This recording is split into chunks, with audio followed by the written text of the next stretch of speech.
की शिवसेनेने हिंदुत्व सोडलं, उद्धव ठाकरेंनी हिंदुत्व सोडलं. अरे मुस्लिम समाज आमच्या सोबत आला का आला?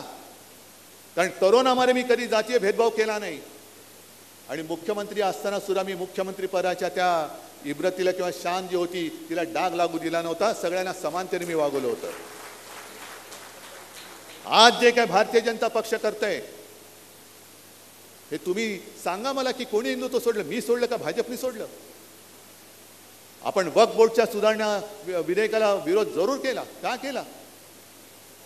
कारण एक तर त्या वक्फ बिलाचा आणि आपल्या हिंदूंचा काडीचाही संबंध नाही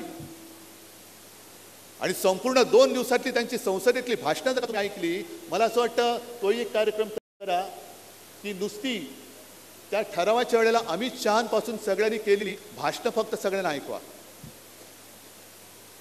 अगदी अमित शहा बसले होते, राजनाथ सिंग बसले होते, किरण रिजिजू बसले होते, पियुष गोयल बसले होते आणि त्यांच्या समोर त्या नितीश कुमारचा ते कोण ललन सिंग आणि तेलुगू देशमचे जोरदार सांगत होते आम्ही मुसलमानांच्या हिताचं रक्षण काय ते जनता कोणता त्यांचा पक्ष जदयू करेल, TDP करेल आणि हे नेभळाटासारखे लाचारीने खाली मान घालून हसत होते. कारण तुमची तिकडे सत्ता टिकवायला तुम्ही जो काही सत्ता जिहाद केला, कडवट हिंदुत्ववादी शिवसेनेला तुम्ही दूर केलात आणि मशिदीत जाणारे चंद्रबाबूंना तुम्ही सोबत घेतलं आणि आम्हाला सांगता आम्ही हिंदुत्व सोडलं. आजपर्यंत कधी कोणत्याही पक्षाने, भारतीय जनता पक्षाने मला नाही ते एकदा सांगा तरी तुमचं हिंदुत्व आहे तरी काय?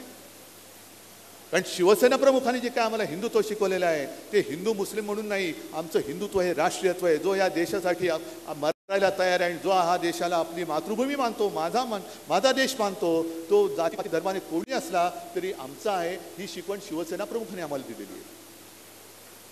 मग हे काय करतायत? जसं काल रात्री म्हणजे शिवसेनेचा कार्यक्रम होऊ नये म्हणून काल रात्री तुम्हाला मुहूर्त मिळाला.